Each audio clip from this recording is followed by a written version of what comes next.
Assalamualaikum everyone, welcome to the Caliph Podcast. I'm Karusoli and this is episode 20. My guest today is Nazarisham Muhammad Isa, the entrepreneur, trainer and speaker. You are the founder and chairman of Naza Holdings, a group that engages in wide spectrum of business which range from securities, gold mining, building management to tourism. Aside from business, you have launched your foundation, Naza Humanitarian Foundation, a philanthropic marketplace of ideas and opportunities for everyone.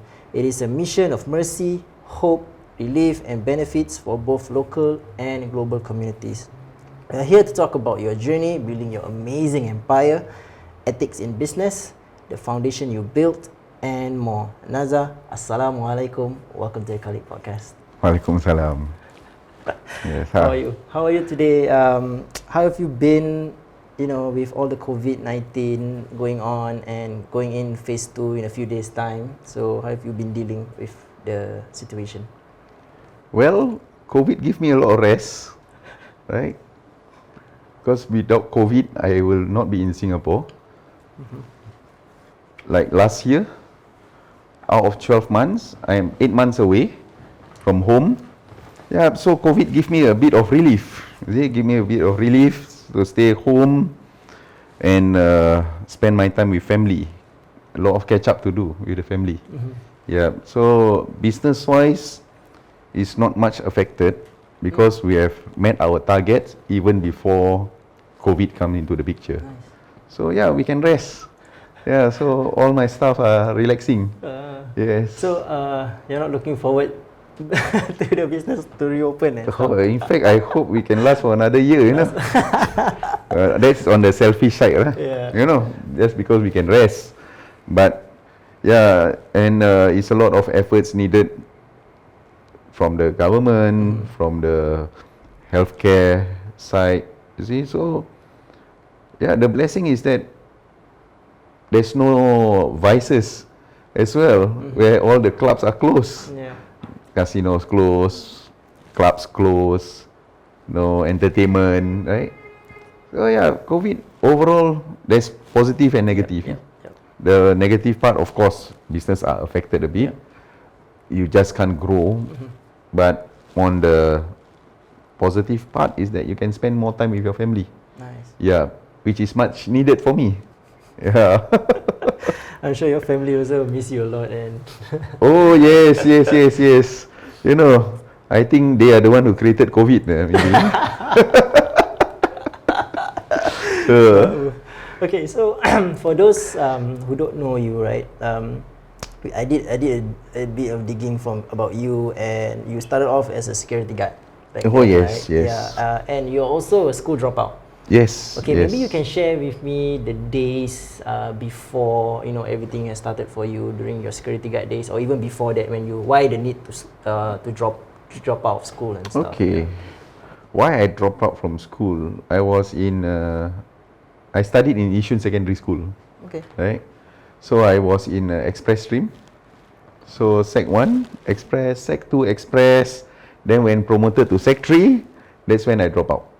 Okay. Yeah, which is one more year supposedly to O levels, right? But I drop out is by choice, because at that point of time I started working in order to support my mom, support myself as well. So at that age of tender, around 15 years of age, I have stopped taking money from my mom. You see, and I'm a grown adult at that time of time. When you earn money, $40, you earn $40. KC Dat. Have you heard of KC Dat? No. It's what do you call that? It's a movers company. So that was a job? Yeah, movers. I did a lot of job. Movers, cleaner, with TY cleaning in still remember, Shangri-La Hotel. Night cleaning, kitchen cleaning. So you earn $35. Work from 11 to 7. Yeah, you clean kitchen after people mess it up. You see? Then I work as cleaners. A lot of those medial jobs that I've done, which is very good for me now. It shows a lot of strength. You need a lot of brutal strength to carry piano. So yeah, so we know hardship. We know what's hardship and the value of money. Yep. Right? And then finally when I became a security guard, so it was not by choice actually. Nobody wakes up in the morning and say that I want to become a security guard. Right? My ambition is to be a security guard. Correct. Yep. Yeah, nobody does that, you see. So, but it's one of the most stablest one, and the fact that you got a lot of time and you don't need a lot of energy, right? And At what age was that when you get your security guard? it's 22 around there. So you 22. dabbled a few jobs and then you Yes. landed a security guard job. Oh, you name it. I've done so many jobs, you know, dispatch, delivery rider, machine operator, factories, you know, cleaning, movers, landscape. Yeah, Wow. I did a lot. You see, so when finally, Why do you need to work? Is your parents not working back then, or I came from a broken family. right? When my parents divorced, yeah, Okay. so I just lost interest in studies. You see, that's what is stated in my school leaving certificate. Lost interest in studies. Really? Yeah, right. So then I just work and I developed what do you call that? Passion for savings, right? Really? So when I work, like $20 give to the parent, $20 keep, so I have money. So you are not that kid where you work and then you spend. No. Oh wow, okay. So when I see all my friends who are schooling, so I became like, I have money. You all what? Got no money, yeah? Okay. Yeah. So there's good and bad as well. Yeah. To be drop out early. You see, Okay. the good thing is that we got time, and we go straight to working industry, Correct. right? And like I said, we know the value of money, right? So yeah, that's when I become security. When I go into security is a very wide industry. It's not just about your own. Last time when I was young, right, 20 plus, when I became a security officer. Yeah. So when I go in work, all my colleagues, minimum age maybe around 55, Yeah. right? Really? So they will say, hey, why you so young become security? Baik jaga, you know. And I said, what's wrong with all these people, you know? Yeah. Right? So to them it's like 12 hours sit down, like doing nothing, you know, baik jaga job. But I took it in a different way, you see? Because we are young, we absorb things faster. Right. For them, if you say ABC, they will take maybe longer. For us, ABC, we understand fast, you see. So that is the age that I had because I was young.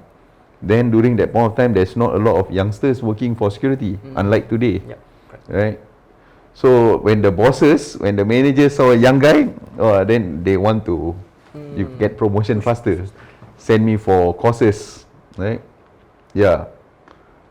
The first course was in 2003. 2003. It's called NSRS, National Skills Recognition System. Yeah. NSC1, NSC2. Yeah, 103. So that's the first ever security industry have a course. You know? And it's adopted from Australia. Yeah. So, but now it's known for WSQ. Okay. Yeah. Before it was NSRS. Yeah. So when I had that, go for the course, upgrade myself. So became from security officer, became a senior security officer. You got pamphlet, yeah? SSO. You know, right? Then like SO, security officer, they call it switch off. SSO? Super switch off. Then after that, promoted to supervisor, SUP, soup. They call soup kambing. Yeah, people make a lot of fun for security industry at that point of time, you know. Yeah. So you became like a low class job, you see. But it's the one that made me start. Yeah. So, and after that, went into the business from security officer, go to become SSO, soap kambing. Then after soap kambing, become operation executive when I got my driving license. So became operation executive, then become operations manager. Then you are being offered job. People start to headhunt you already. I see. Yeah. So in that security line, you In went the industry, all the way up. from ground, right? So all the way up. So when that you said that your bosses offered you the as in the studies and all, right? So is it like they push you to go, or you yourself want to? They push. They push. That's the good thing, you see. But they are dead now. Yeah. You see? Yeah, one of them I still remember, Mr. Ramli Muhammad Noor. Then also another one, Stephen Koh. He's called the legendary cop. You know, recently, last few years, his obituary, legendary cop. You know, so he's one of my mentors during in the security industry. So what happened when they ended their service with the police force? So they go into security line. Correct. So that company is called Premier Security, right? So it's a police cooperative. You see, so they train me. You know, they send me for courses. Yeah. And for your mindset that time, you were out of school, right? Yeah. For a long time. And what was your mindset like? Were you like, do you want to study, or do you like? You see, I love to, with all these older people, when you work with them, they bully you, Okay. So when got bullied, I hate to be bullied, you see. So there's a fight lah. There's a fight, So after fought the guy, so I was removed from the project. Okay, removed from the project, called back into the office, meet with my security manager. So this manager is Mr. Muhammad Ramli. Yeah, Cik Ramli lah, I call him Cik Ramli. Dah macam P. Ramli Ramli Muhammad Noor. So when he sat down with me, so he say, you are like my son age, right? Then he was sitting on his managerial chair. Aim for this chair. Inside my heart, this man must be crazy, Apa cakap ni, just a gut, Yeah. Apa aim you punya chair? You see, having him, he's a decorated police officer. You see, so you see, aim the chair, I'll show you the way. I send you for courses, So during that point of time, to me, he's talking nonsense. Yeah. Maybe just want to make me stay and work, right? But after that, I really went for the courses. That is also another thing that I later part in my life. I sponsor people for WSQ courses because of what happened to me. I see, yeah. If he had not sponsored me for that course, I wouldn't be going anywhere, kan? Right. Maybe still sitting down in any condominium or what, being jaga lah. 12 hours every day, you see? Right? Then after that, when you became known in the industry, people start to approach you. Yeah, that's right. Yeah, so I offer you this, I offer you that, come over to my company, right? So how did your first business started after that? Did you start your own business after that? Right? Not yet. I still keep on working with people. Okay. Until I work with one company, they give me a certain shares in the company. Okay. Because they are not from the security industry. So they said, okay, I buy this security company, you work for me, you become the MD, you run everything, give you 30%. I sit down, shake leg, because I pay, right? I get 70%. Right? So I don't have the capital, you see? Yeah. Right? So the 30% is where I started. I see. So from the 30%, then after that, later years, sold the shares. That's when I got other capital to start my own security company. Yeah. So how long was that period where you were working for that person and started your own company? The last company that I was with in security is 2 years. So 2 years. Working for that the guy who hit. Yeah, the last one, we are co-partners, 70% him, 30% me, for 2 years. Then after that, break up, and I set up my own. So now, why do you start your own company? Like you can just stay in that, be comfortable and be what they say grateful, right? Like, Mm. someone believe in me, I have this company. Why do you start your own company? Okay, you see, why they are giving me 30% shares, why they are giving me all this is more on they utilizing my efforts and my skills and my network to build up their business. Okay, so it's not only the first company, the last few companies is also the same. Promises after promises, you know, by the bosses. When they said that, okay, Naza reach this certain amount of target, I give you a Mercedes, something like that. So you work like crazy, you know. That's wow, Mercedes, you see. So when you reach the target, there's not even a bicycle. Oh. You know? Oh, okay. Yeah. Then when you reach a certain target, you start to see they parachute in people. See, they parachute in people, family members. Right? When you're struggling time to bring up the company to a level, there's no family members. Right? Suddenly you see family members when the numbers are there. Better, yeah. Right? So then you get fed up lah, you know. So you say, okay, since your family members can run the job well, let them run. Let's split. You see, but if on set beforehand, if you tell me, look, when the numbers reach like 1.8 million turnover per month, my family will come in. If beforehand you tell me we have an agreement, I'm okay with that. You know, but after you reach 1.8 million turnover per month, suddenly all your family members start to parachute in. You know? Yeah. So I wasn't comfortable. You know, if you want to keep a family business, keep a family business. Yeah, correct. Yeah, right. And I don't take instruction from someone parachute in who doesn't know anything about the industry. Yeah. And they try to think that they, you know, Yeah. you can't learn the security industry through Google, you know. You Right? have to leave it, like how you slowly go up. Yes. And you just come in and they think this can do, you can do. You can't. Yeah. So I left, set up my own business, and then I never look back. Straight away, never look back. So when you started your first business, were you confident that you were gonna? You see, from my childhood days, right, I was fearless. Really? I don't fear anything. You see. Really? Yeah. Wow. Even my parents also, you know. Yeah, I respect them, but I don't fear them. You see.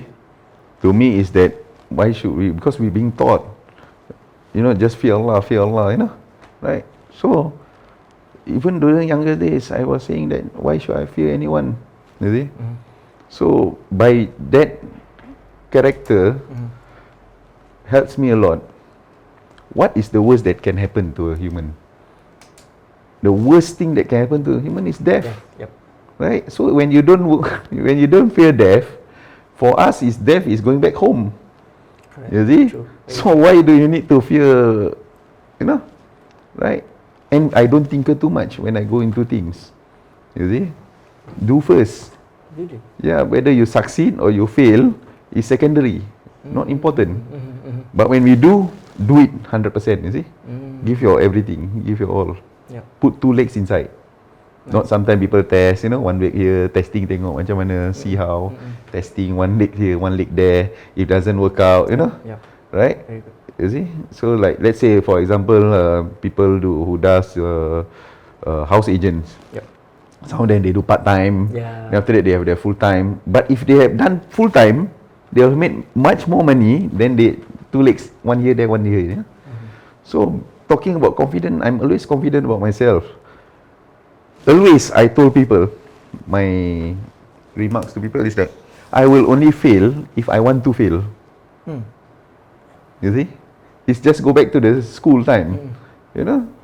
Yeah, if they say I can't study, I was in the express stream. You see? Yeah, that's fine. Right? So I only drop out because I want to drop out. Correct. You see? It's not like the school say, oh, you got to drop out. No.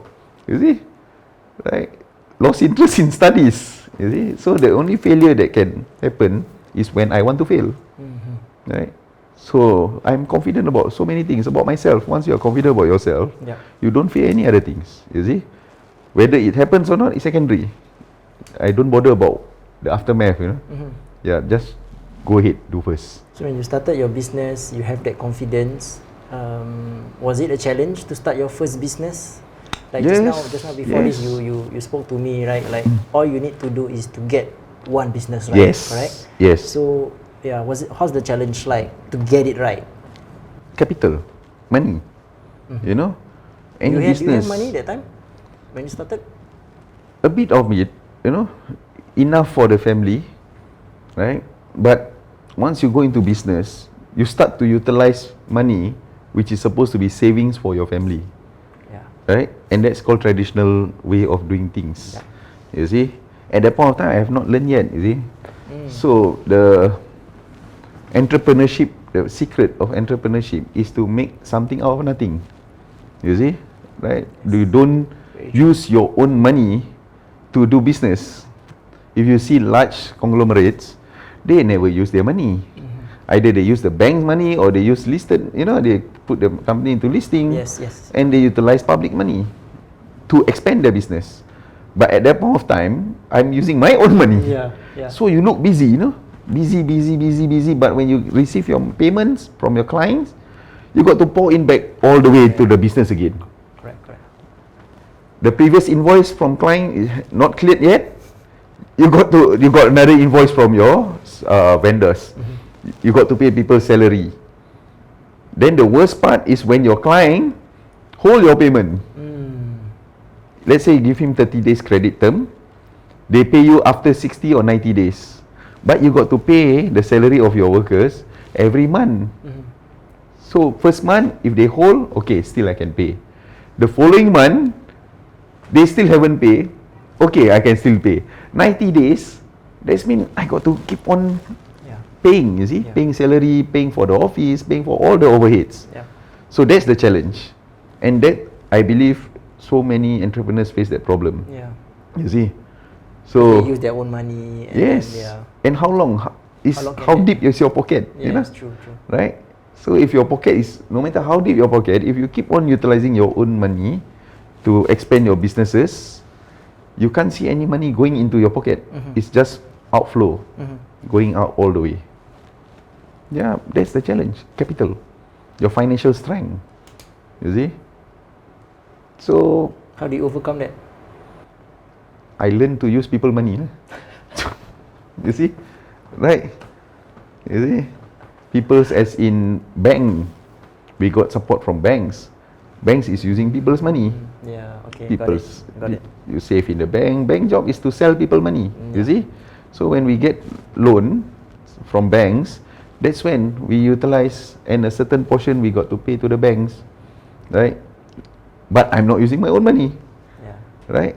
Then if the business is good, is credible, we show to the banks after running for 2 years, right? Banks will support you, and I utilize factoring. You know, there's this scheme with financial institutions and also with banks. It's called factoring, meaning, I provide a service. Let's say I provide my security staff, provide a security manpower service to this company. Let's say for 10 men, right? So my invoice is, let's say, 38,000. Okay, so I bring that invoice to the bank or to this financial institution. This is my invoice. They will give me 80% of the invoice money, even before my client pays me. Right? So this 80% can be utilized to pay the people's salary for operating costs. So there's still 20% there. So when my client will need to pay to this financial institution or banks, then they will release minus of, say, 2%. So I get back the 18%. So that way I don't need to come out my own money. You see? I just use the paper invoice to get money from the bank. Right? So it's very important to have support, financial support, in order to succeed. You see. So you use your savings first at the start, and then when you realize that, oh, actually I can use the bank money, that's where you. That's when my friends, you know, come and tell me, wow,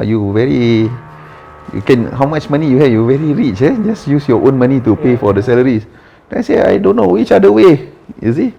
So when they taught me, you can utilize this one, that's when I started to do this. You see, because at that period of that time also, I don't even have a credit card. You know, I don't know how to use all that. You see, that's the negative part lah. Yeah. When you drop out school earlier, you don't know about this. Correct. So when you meet with your friends using all these kind of instruments, this kind of mechanism to expand their business, then we learn. Oh, okay, yeah. Okay, so I think one of the reasons many entrepreneurs out there who have that same mentality as you, right, to use their own saving also is maybe because of they find it that they are scared to take loans, right? So you're saying that using other people's money is to using the bank's money, right? So that is taking loan for your business, right? Yes. So you're saying that no, you should take loan for the growth of your business. Yes. How does that? You see, two ways. One way is to print money. Okay? We can't print money. We are not the government. Okay? So another way is to take loan. Right? And if you can see, so many housing, all the homes in Singapore, who paid cash for the money? For the HDB houses, for their homes, regardless of HDB, condos, landed. Who pays cash? Like they goes to HDB and say, okay, let's say the flat worth 300,000, HDB, I pay 300,000 loan. 300 cash now, so give me the house. No one does that. So, isn't that taking loan? Right? If they say they are scared to take loan for the business, but they are not scared to take loan for their house. Right? You see? So, this is a way for you to expand. Right? So, if you don't take the loan, and loans don't come easy from the banks. They just won't give loan freely, you see? You must have a certain credibility. Then they will give you the loans. Right? So once you reach that credibility, which is the earlier part, you got to fork out all your own money to reach that certain credibility. Then banks are not what do you call that? What you call that is only during sunny period you can see banks, you know. During rainy, you go to the banks will just reject you. They won't give you a single cent. Yeah. So if you can take loan from the bank, proceed to take. Use that money. Make money out of that. Then when you make money out of that, pays the bank, you have your own money. Right? So other than that, what are the things that you did for your first business that you made it right? Well, like I mentioned earlier, so we got support from banks, support from financial, right? Because you see, it's not a shame or nothing to say that, oh, because I take loan then I can be rich or can be what, you know. Everything in life is about loan. Even our own life is not ours. Wow. Right? So which part is ours actually in this world? Right? Even whatever wealth that I have, it's not mine. I'm just a custodian of it. When I'm dead, it's going to go to my children, my wife, you know, right? So who are we to say we own anything here? Right? So people say, oh, don't want to take loan, you know, do the business, just hold on, you will collapse. You see? Right? It's because of what? Because of pride, ego, reputation, you know? Right? Where all these are, when we are born, you are born naked. Where's your pride? Where's your ego? Where's your reputation? When you are born, you are naked. You got nothing, zero, is it? So when there's a help from these banks, from these financial institutions, it's a support for you to grow, but make sure you do it well.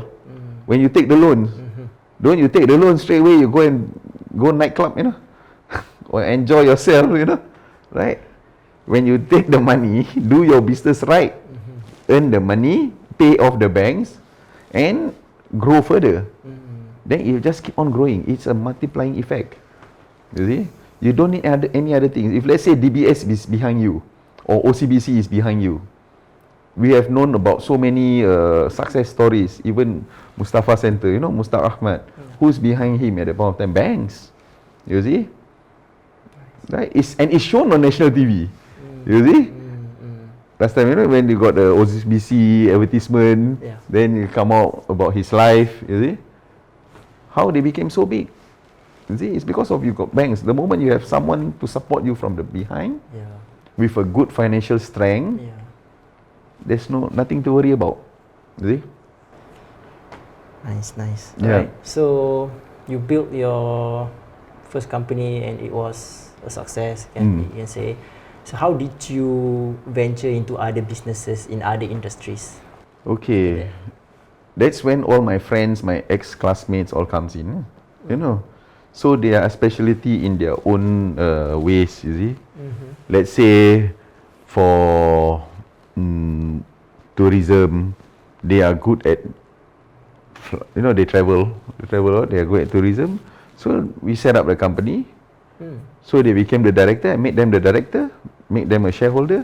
They run the business, right? Then for another company, say there is another, what do you call that? Commodities, soft commodities. They knows about rice. They know about all these commodities. I don't. You see. So they run the company. I just fund them. You see. So that's when the business grows. You see.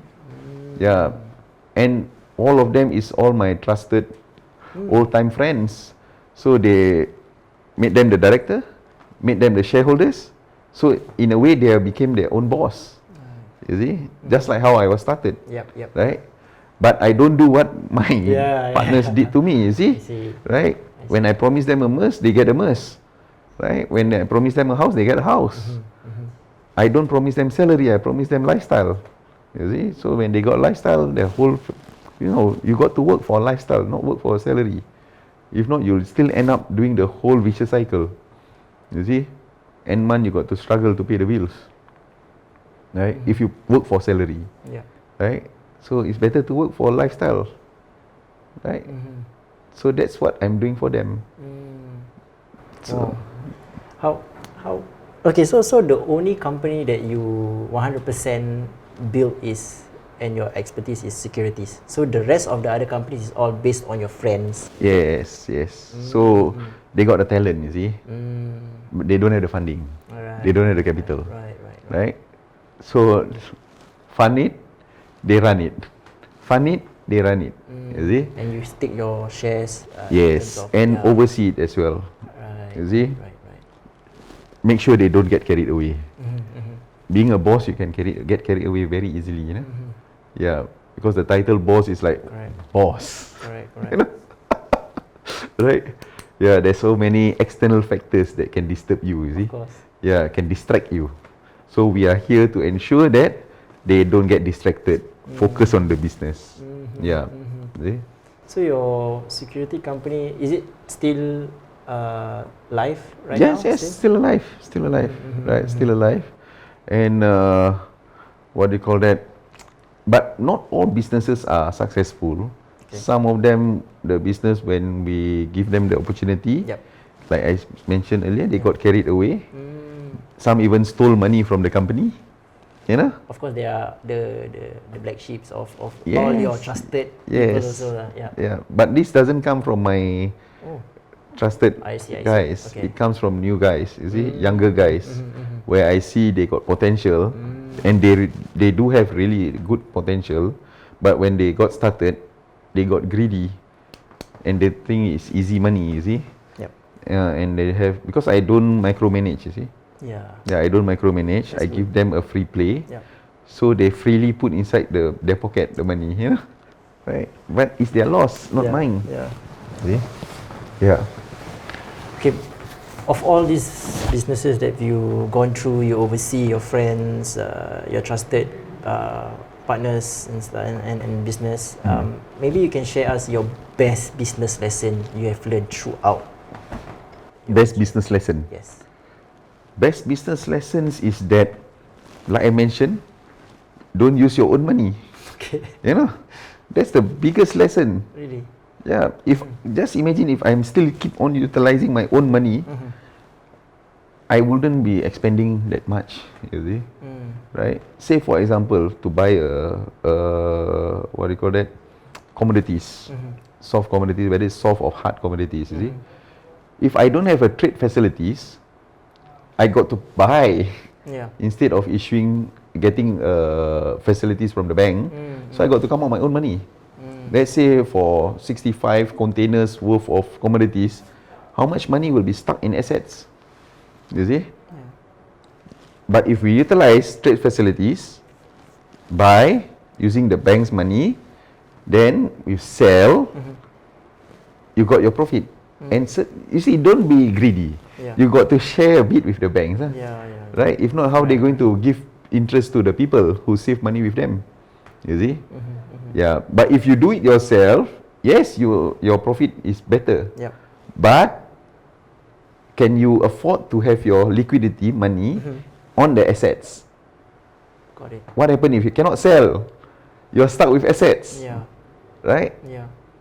That's when you start to have negative sales. If let's say you are in really urgently need money, okay, when your assets is worth $100, then you let go at $50. Yeah.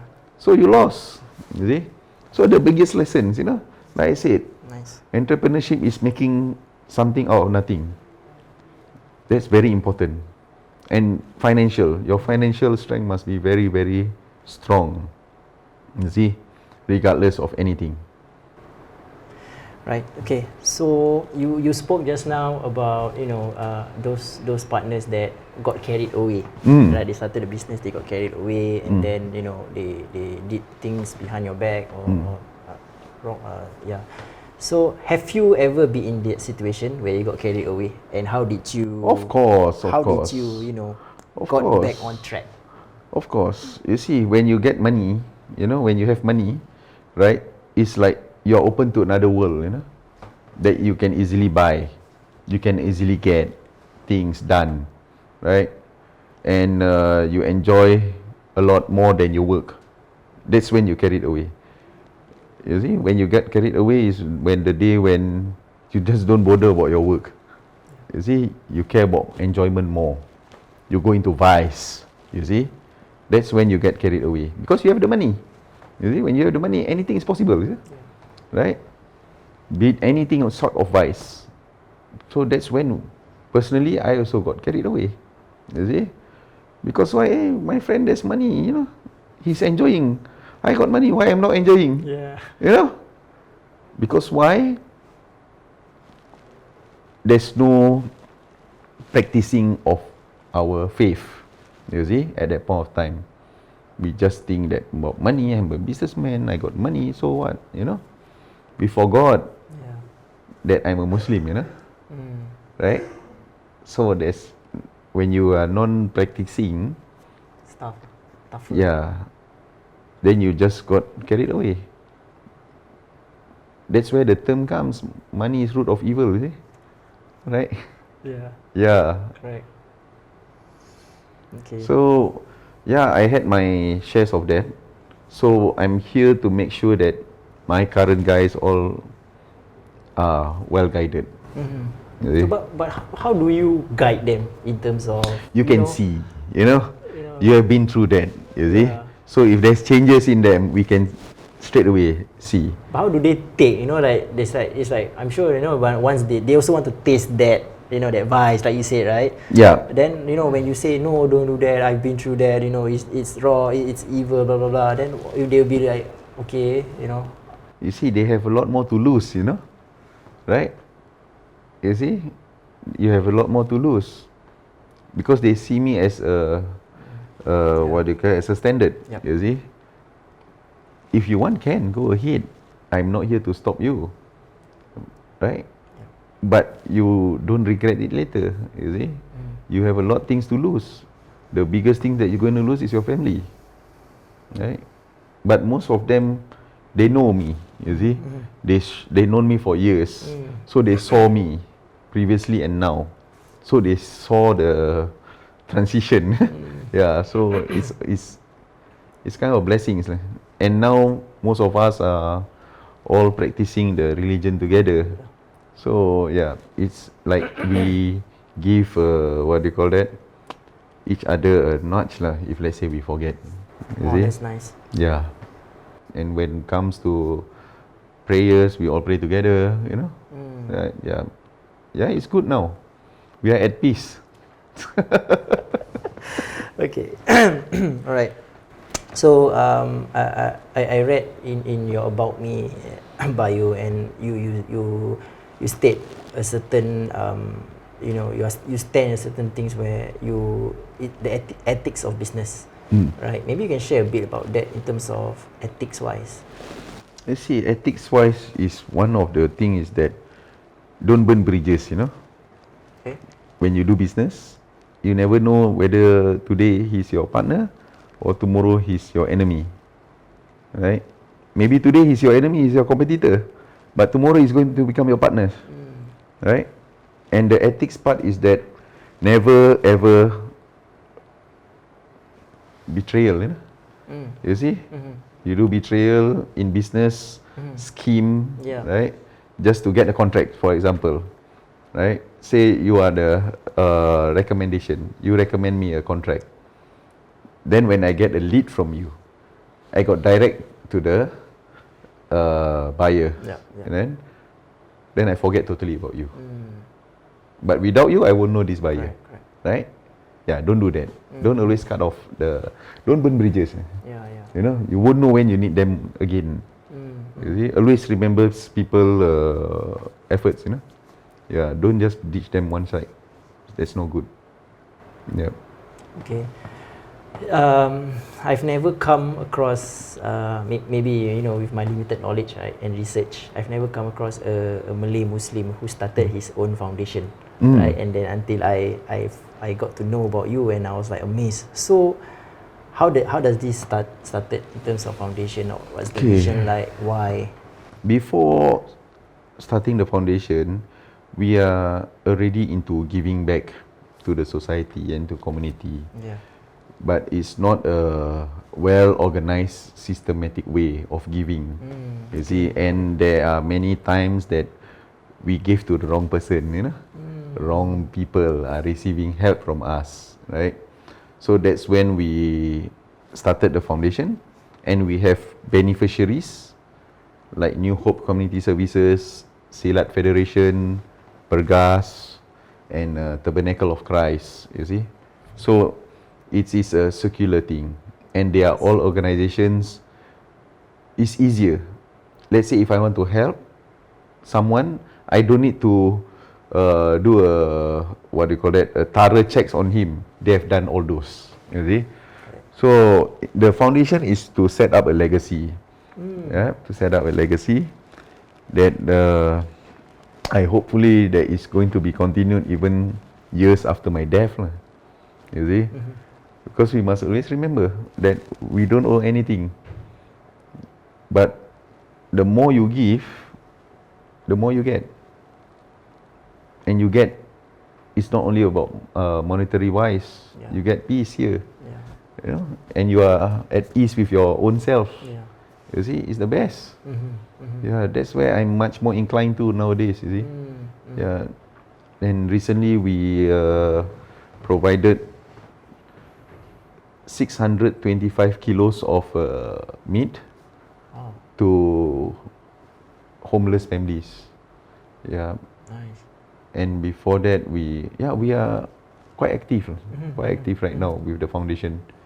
That's why you see my office. There's no computer, you know. You see? Okay. Yeah. Yeah. There's not even a phone. You see? Yeah. Right. So I am more towards giving back right now. The businesses are all being taken care of by all my friends and Trusted families. friends, Yes, yeah. Let them run. I had enough. So you, right now it's more like a semi-retirement for you. Oh yes. Right. So yes. other than giving back, what are the things that you are focusing on? Yeah, we are partnering with Bill and Melinda Gates Foundation. Wow. Yeah. Really? Yeah, as a philanthropy partner. Wow. Right. Yeah. So I'm not only looking at Singapore context. Nice. Yeah. So in Indonesia we have done a lot, right? We have we have built orphanage, we have built mosques, we have built churches in Philippines, right? So the next step is to start building, assisting humanity. You see, that's why it's called humanitarian. You see, yeah. So it's just to do empowerment. Do empowerment to people, lift them up in life, right? You see, we are very blessed, in Singapore. We just go to the toilet and we get clean water to drink, you see. Correct. Other countries is terrible, you see. And I am very, glad that, and also very appreciative that we are in Singapore, you see. So that I've travelled around the world, nothing is as good as Singapore. Yeah, in terms of convenience, in terms of security and safety, in terms of cleanliness, I don't see any. Especially convenience, Correct. One end to another is maximum 30 minutes you have arrived. Yeah, you can do like 6-7 meetings in a day, right? In Indonesia, you can't do that, you see. In the US, you can't do that. You got to fly to another state to just for one meeting. So multiracial also. yes, multiracial, Then that's why it's all being built. It's not given, you see, for Singapore. So let's not break it, you see. Yeah, it's the best. So you have not thought of migrating to anywhere? Nah, of course not. Really? Okay. Singapore is my home, you see. Yeah. You see, people think that always they see the other side is a greener pasture, but it's actually not. They don't realize it until they go out of this country and stay. Try staying in Mongolia for 1 month. Try staying in UK for 4 months. Try staying in other countries. You will find that it's not the same because we are brought up here. The convenience level is not there. Yeah. Although other countries are also very nice. There's a lot of other positive things as well, but it's not the same as Singapore. Different, totally different. Agree.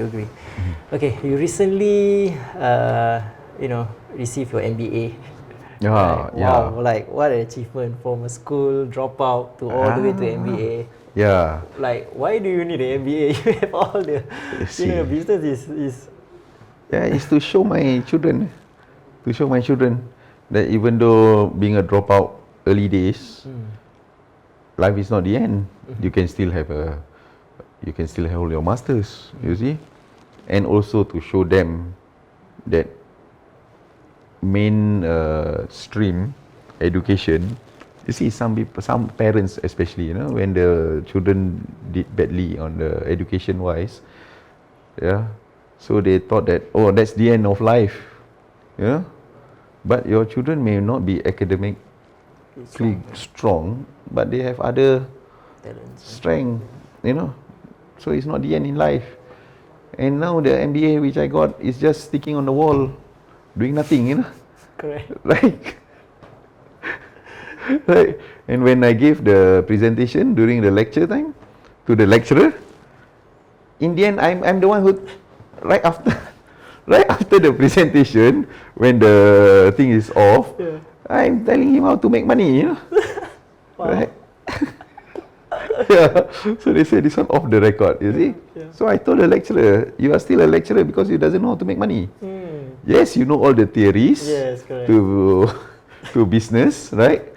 But you're not applying it, because you are thinking too much. You are analyzing too much, you see. And it's just like when you have a manual for Kung Fu. You don't have a teacher, you just keep reading. You can't fight well, you see. True. You have the theory, but you don't practice it, you see. So remain there as a lecturer for another 10 years. They say, you... You see? Right? So, it's basically to prove that we are not stupid. Some people will say, that's why there comes the movie, I'm Not Stupid. To show them we are not stupid and life is not the end. If you fail in your early part of your life, you see, you can always recover. Right? But for me, like I said, even after I got my masters, the cert is just on the wall. It doesn't help me a single thing at all. Whatever is being taught, the theory, is I have applied. You see? So if I had known this, luckily, I have not went for a proper way of going to get MBA, you see. If from school, from O levels, then goes to, I lose a lot of time. Correct. You see? So it's a blessing in disguise as well.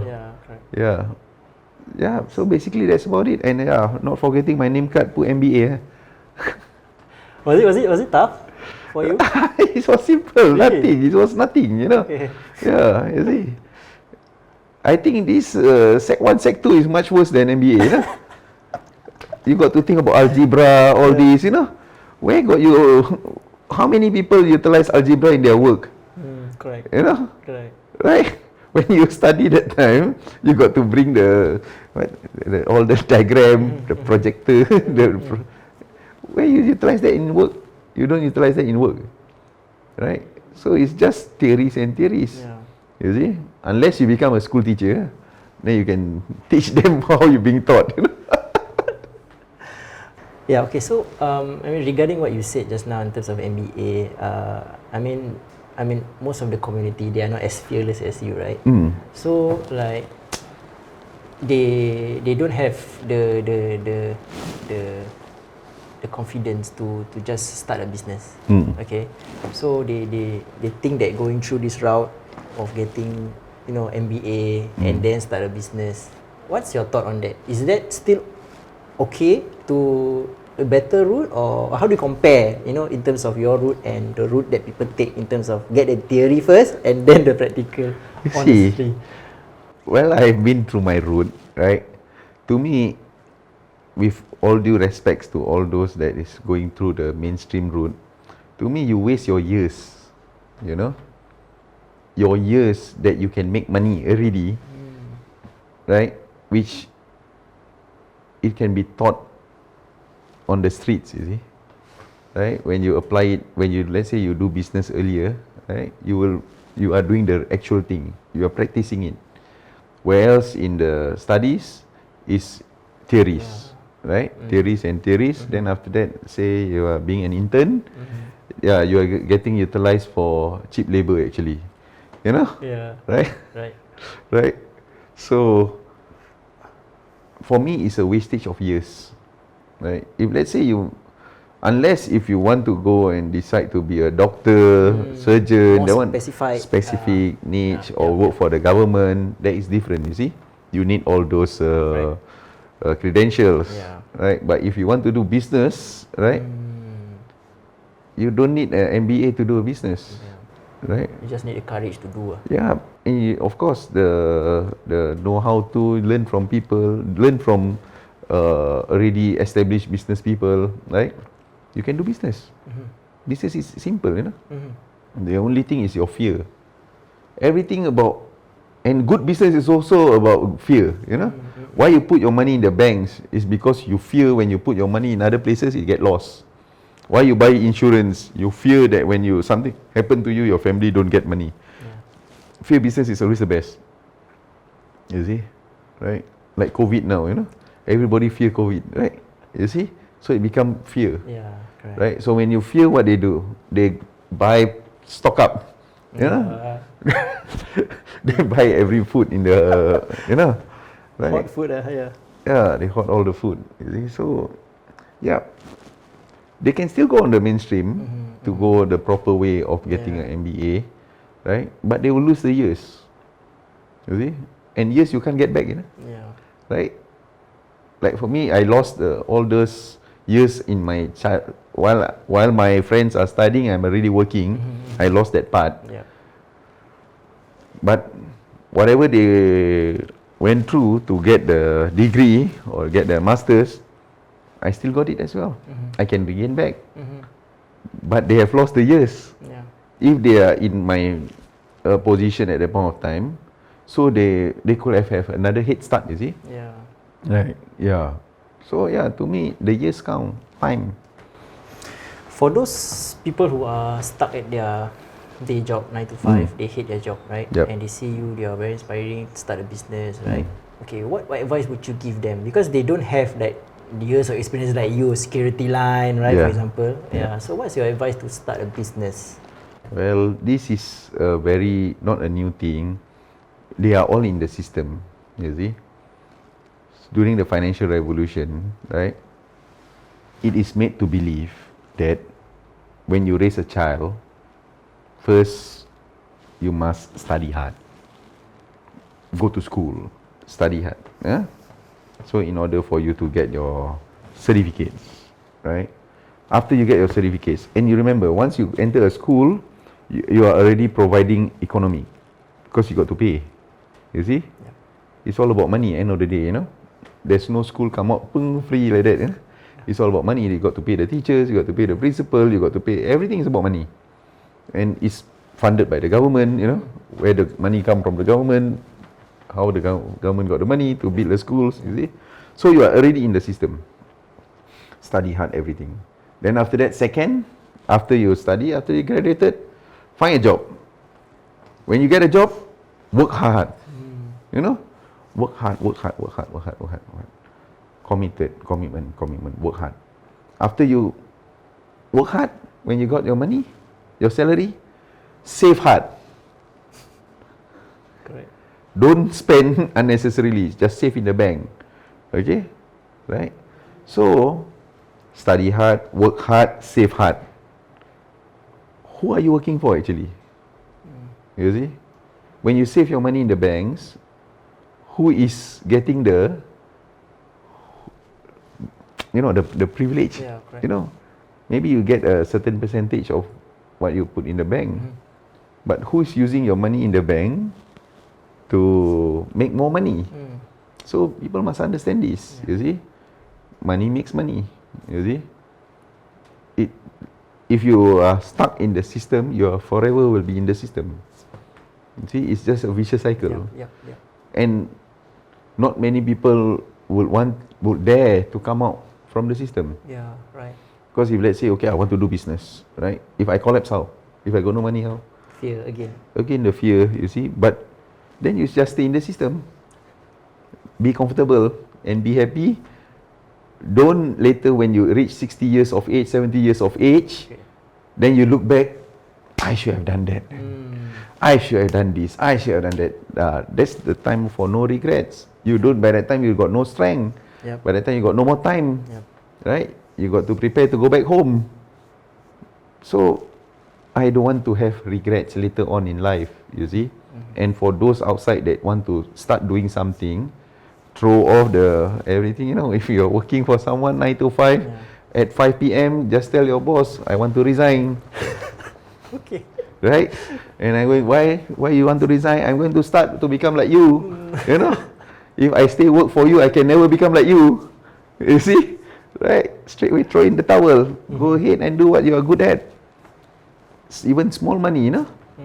There's so many stories out there, you see? $1,000 or so, $1,000, $2,000. They start something on their own. And then later part in life, suddenly they become millionaires. Right? But if they had stayed and worked for a company, say 30 years, loyalty to the company, you know? Just keep on working, you see? Right? You get a medal for it. Yeah, medal, you know. Then maybe they buy for you one watch, you know? Long service award, right? Especially in the, okay, let's not go there, you know? Right? You see? Right? You see? So, they got to come out of the system. Right? Once you're out of the system, then you can do something. Right? But if you still fear, remain in your comfort zone. But just enjoy your comfort zone. There's no right or wrong, right? There's no right or wrong. How you choose your life, like say, how you choose your lifestyle. Yes, it's how you want to be, you know. You want to earn a salary or you want to earn a lifestyle. Earn a lifestyle, you got to go out from the system. You want to earn your salary, stay in the system. Which is safe. It is safe.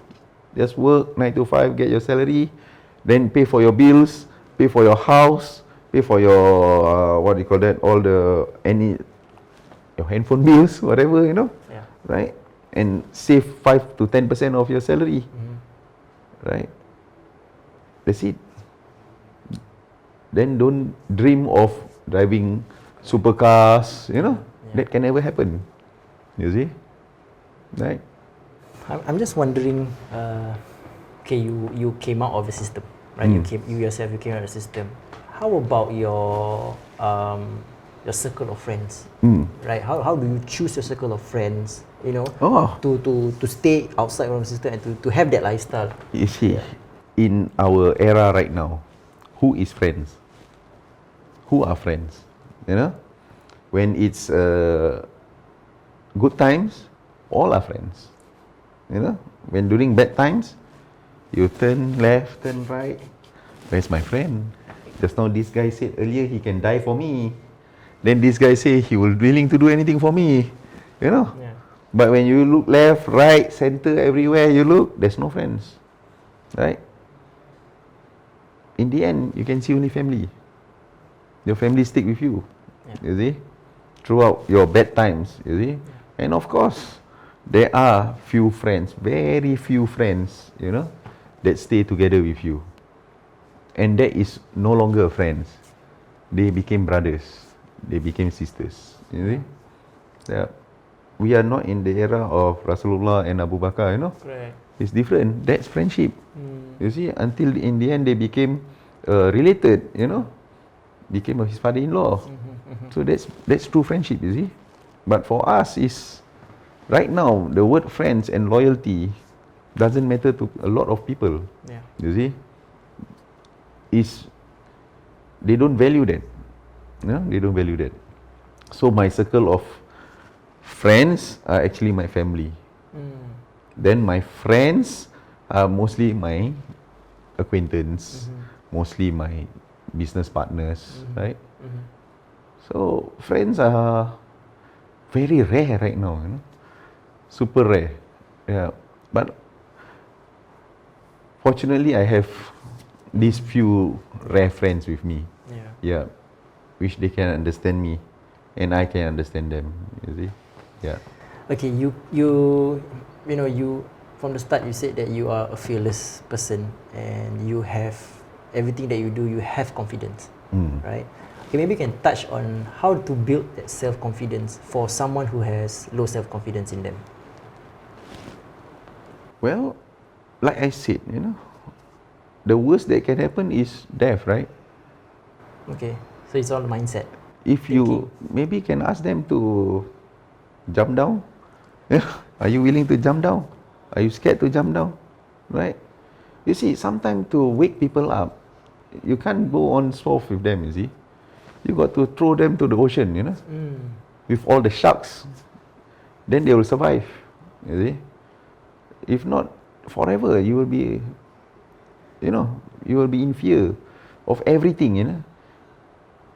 And to me, if let's say you really a practicing Muslim, right, go back to the religion, you will start not to fear anything. Even to the extent of, you see, people say fear to Allah alone, right? But if you don't do anything wrong, you also don't fear Allah, right? You love Allah, you respect, right? But if you do something wrong, yes, you must fear Him, you know, right? But if you don't do anything wrong, you are closer to Him, you see, right? So people always fear Allah, you know. But actually, we fear Him if we do wrong.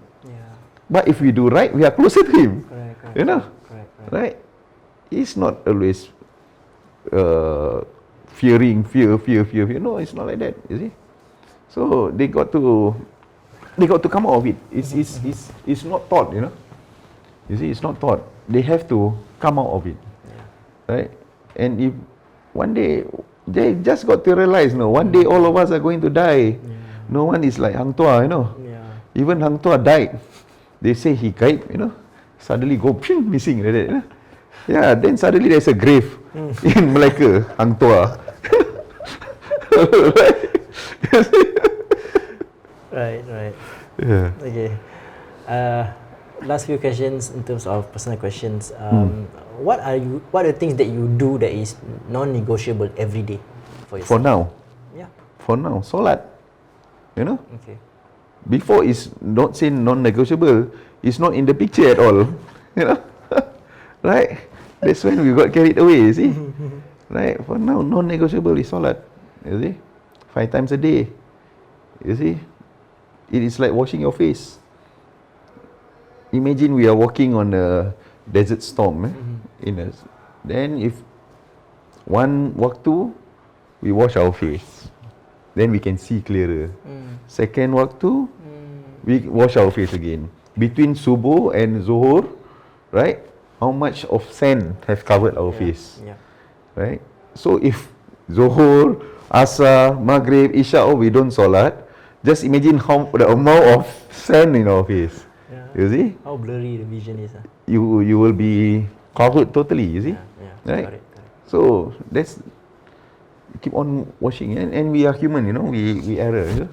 We are not perfect, you see. Always we are doing, you see, like from just now, from 4 plus until now, what we have done, maybe outside is nothing, but inside we are thinking something, you see. Right? We sin every time, you see. Correct. So that's non-negotiable, 100%. Hopefully, inshallah, until I die, right. See? Okay. What's the worst advice you ever heard or received that's been dispensed in your world? The worst advice? Yep. Trust your partners, right? And the word trust, especially partners, you see. So they say trust your partners. You see, it's very difficult.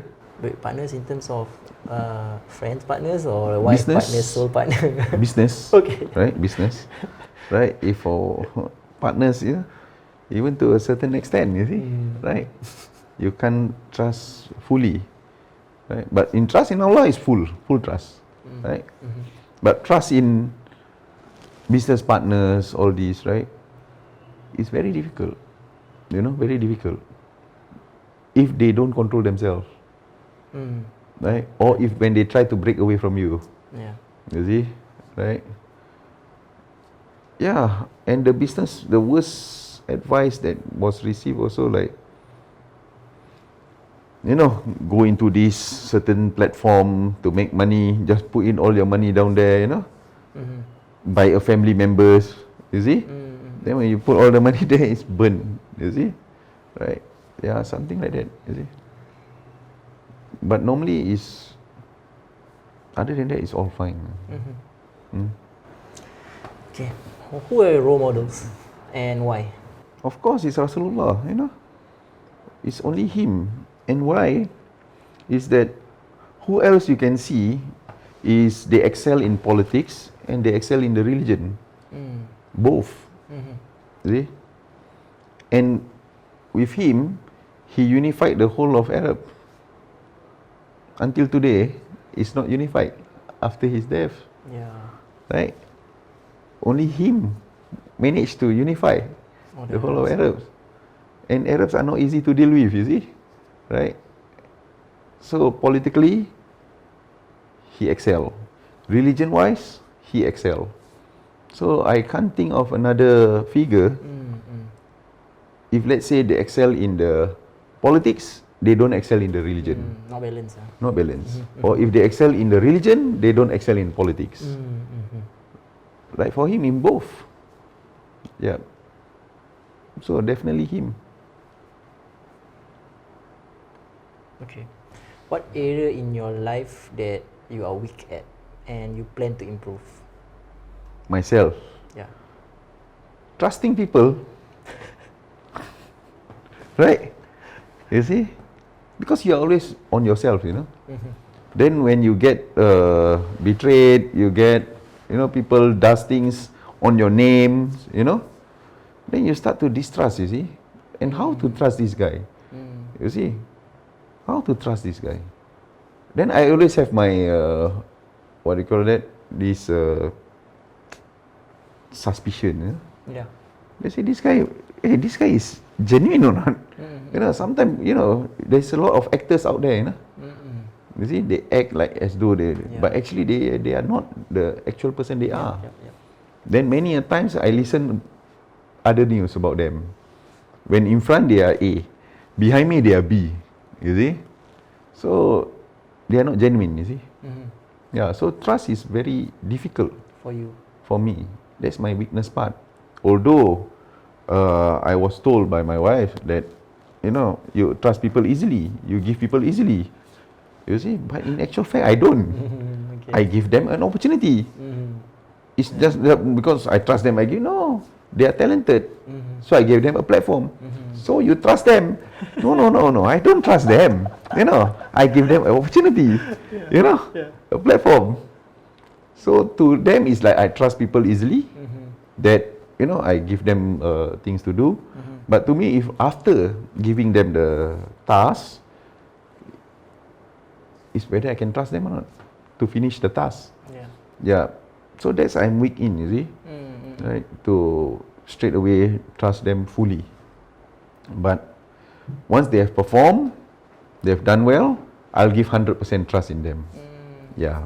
So yeah, maybe you should trust them much more.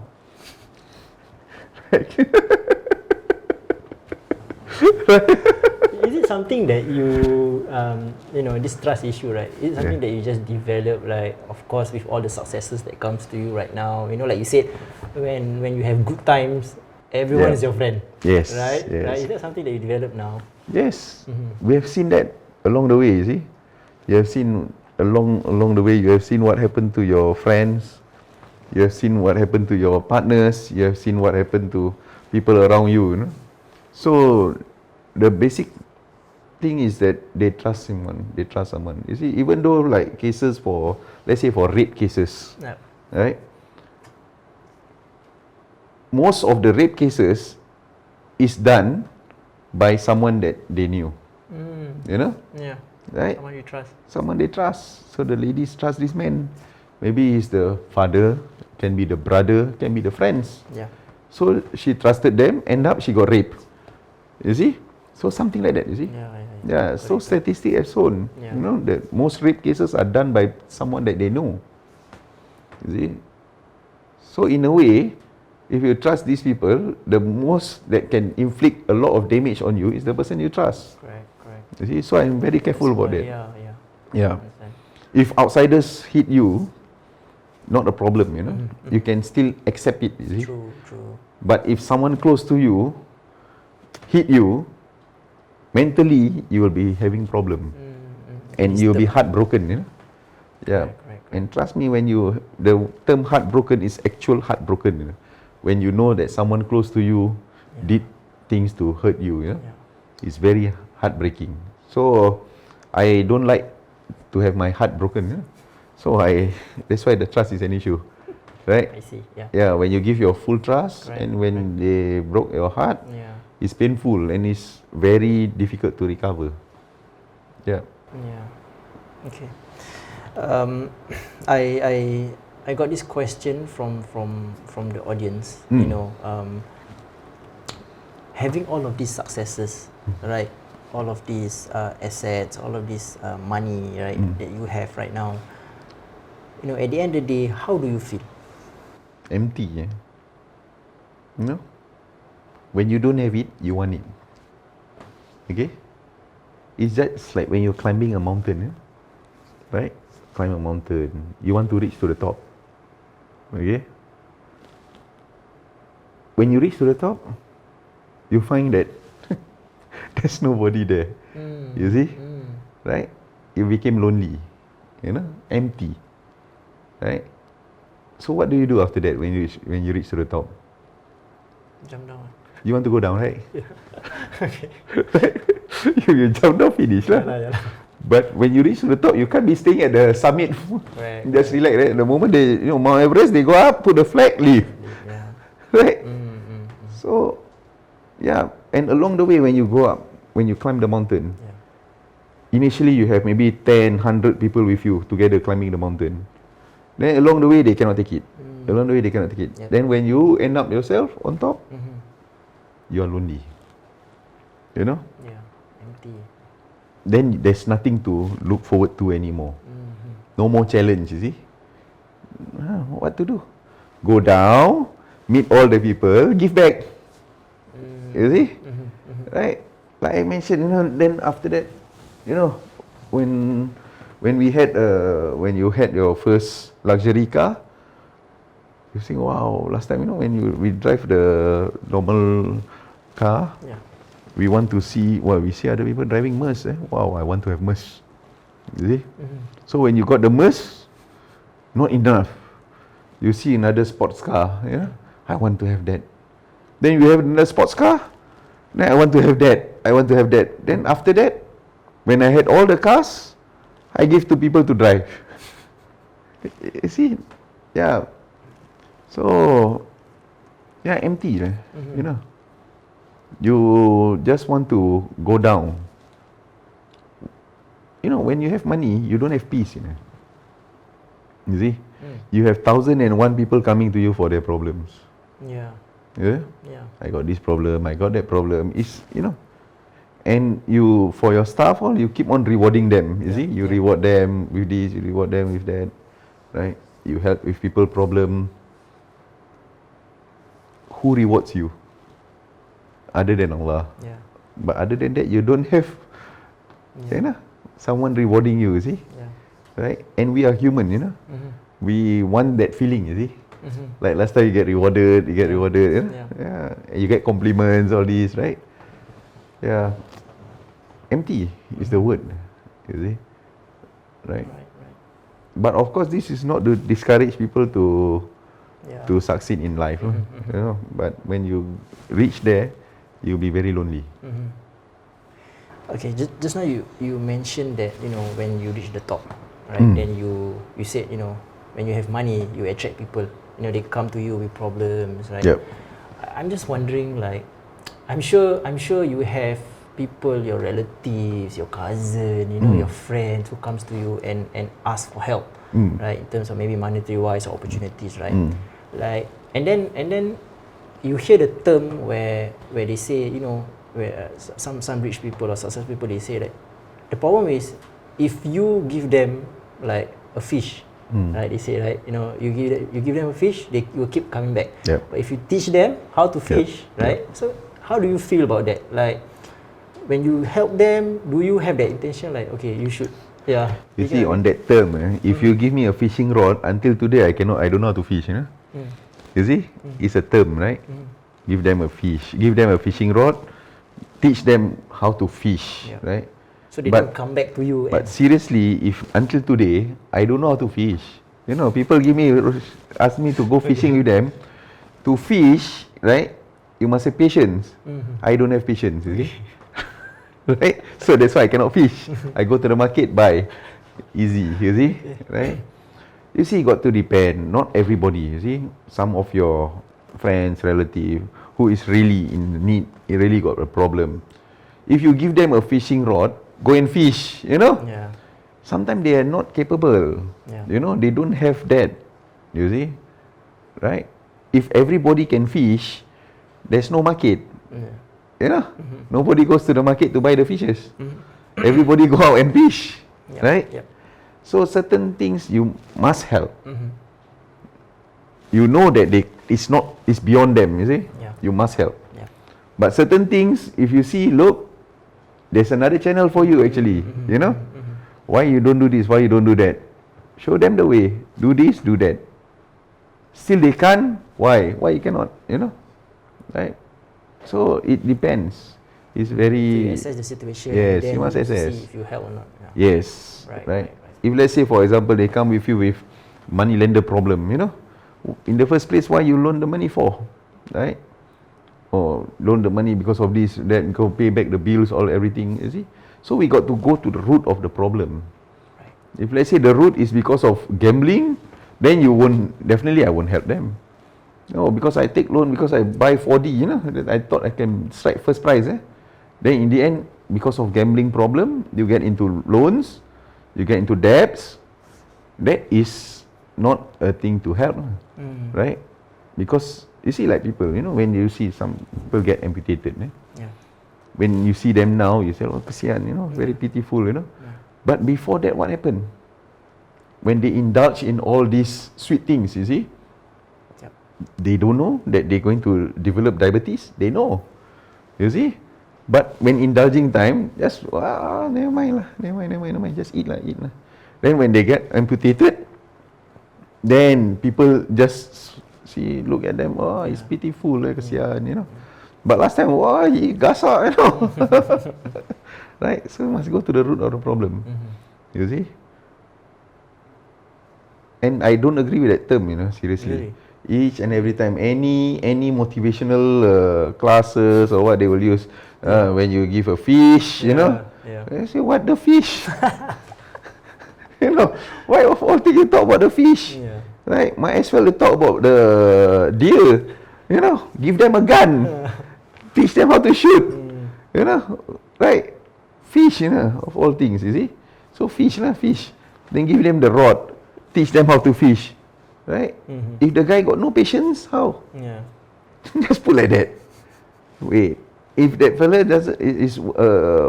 got phobia on sea, cannot go out to fish, how? There's a lot of other factors, just not about fishing, you see? Right? I hate that word. Okay. I always ask this to all my guests. What's your definition of a great leader? Definition of great leader. You see, definition of great leader, like I mentioned earlier, is Rasulullah. He is everything. His akhlaq is everything, right? Whatever is in the Quran is him. You see? So leadership is not something that, you see, anybody can talk, like, okay, leadership, you must be a good leader, you can be blah blah blah, so many things, But to me, a great leader is him. Just look at him, learn about his history, learn on him, you see? Then you see the whole whatever great leadership, you see? Like those who talks right now, great leader must be this, great leader must be that. Try when someone want to murder you, can you give that quote or not?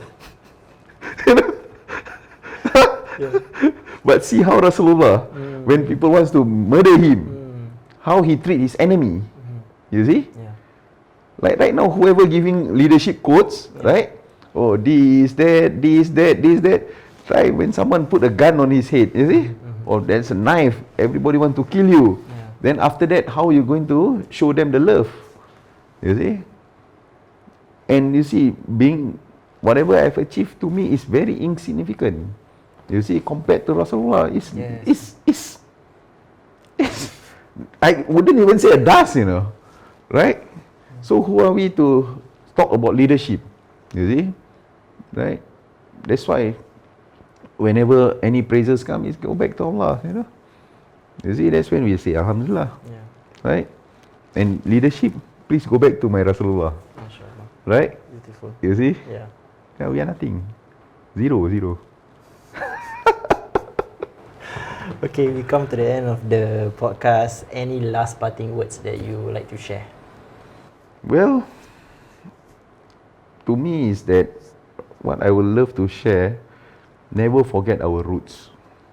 Never forget our roots, never forget our culture, and don't forget,